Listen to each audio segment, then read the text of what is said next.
ফারহানা ফারিস্তার টাকবাল হওয়া নিয়ে আমি অনেকটা ভয়ে ছিলাম যে ওরা যে পরিমাণে দুষ্টু ওরা কি আদৌ চুল কাটতে দিবে। চুল কাটার একটাই কারণ ফারহানা ফারিস্তার আরকি চুলের মধ্যে প্রচুর পরিমাণে উকুন হয়েছে এইটুকু চুলের মধ্যে। এইজন্য আরকি চুল কেটে দিচ্ছিলাম তাড়াহুড়া করে ওর নানুর বাড়িতে গিয়েই।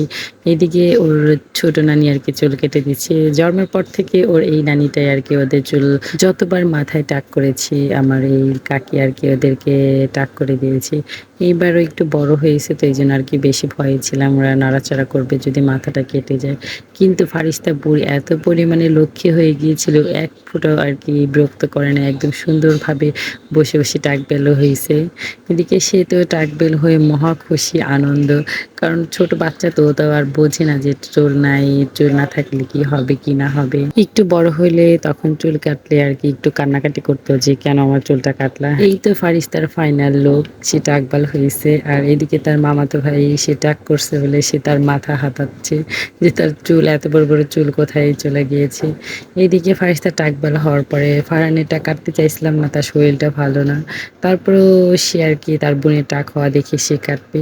কিন্তু সে চুল কাটতে বসে একটু বিরক্ত করতেছিল। এইজন্য আরকি সেরকম ভিডিও আমি করিনি। অল্প একটু ভিডিও করে তার কোলের মধ্যে করে আরকি বসিয়ে রেখেছিলাম। ২ ভাই বোন টাকবেল হয়ে তার খালামণিদের সাথে রাস্তা দিয়ে ঘুরতে গিয়েছিল দুপুরবেলা। এই তো দুপুরবেলা এখান থেকে ঘোরাফেরা শেষ করে রাতের বেলা ২ ভাই বোন দেখেন ভাত খাচ্ছে আর গল্প করতেছিল। ২ ভাই বোন আজকে একা, একা হাত দিয়ে ভাত খাচ্ছিল।